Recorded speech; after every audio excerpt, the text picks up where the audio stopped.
கிராண்டான party wear earrings எப்படி செய்யுதுன்னு பார்க்கலாம். ஃபர்ஸ்ட் அதுக்கு OHP ஷீட்டில் தெலுங்கம் ஷேப் இந்த மாதிரி ஒரு ஸ்டோனை வந்து ஸ்டிக் பண்ணியிருக்கேன். அண்ட் நெக்ஸ்ட் இப்போ வந்து நான் ஒரு கோல்ட் செயின் வந்து ஸ்டிக் பண்ணிட்டேன். அதை சுற்றிட்டு இந்த மாதிரி சில்வர் கலர் செயின் ஸ்டோன் வந்து ஸ்டிக் பண்ணிக்கிறேன்.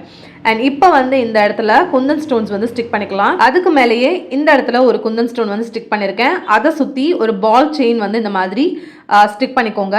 அண்ட் திரும்பவும் ஒரு கோல்ட் கலர் ஸ்டோன் செயின், அதை சுற்றி சில்வர் கலர் செயின் ஸ்டோன். இப்போ இதெல்லாமே காஞ்சதுக்கப்புறமா இந்த ஷேப்லேயே கட் பண்ணி எடுத்துகிட்டு க்ளூ அப்ளை பண்ணி ஐபின் வந்து அட்டாச் பண்ணிக்கோங்க. மேலேயும் ஒன்று அட்டாச் பண்ணியிருக்கேன். அண்ட் இந்த இடத்துல ஒன்று அட்டாச் பண்ணலாம். ஸோ அப்போ தான் கீழே இருக்கிறதோட நம்ம ஜாயின் பண்ண முடியும். அண்ட் ஹெட்பின்னையும் நான் வந்து ஸ்டிக் பண்ணியிருக்கேன். அண்ட் வேக்சிங் ஷீட்ஸ் இந்த மாதிரி நம்ம கவர் பண்ணுறதுனால நல்லா வந்து ஸ்டிக் ஆகிருக்கும். அண்ட் ஜம்ப்ரிங் எடுத்துகிட்டு அதில் வந்து ஒரு 5 பேர்ல் வந்து கனெக்ட் பண்ணி இந்த மாதிரி நல்லா டைட்டாக ப்ரெஸ் பண்ணி விட்டுருக்கேன். இப்போ 2 பார்ட்டியும் நம்ம ஜாயின் பண்ணிக்கலாம். ஜாயின் பண்ணிட்டோம்னா சூப்பரான இயரிங் ரெடி ஆகிடும். இந்த வீடியோ கண்டிப்பாக ட்ரை பண்ணி பாருங்கள். மறக்காமல் லைக் பண்ணுங்கள், சப்ஸ்கிரைப் பண்ணுங்கள். பாய்.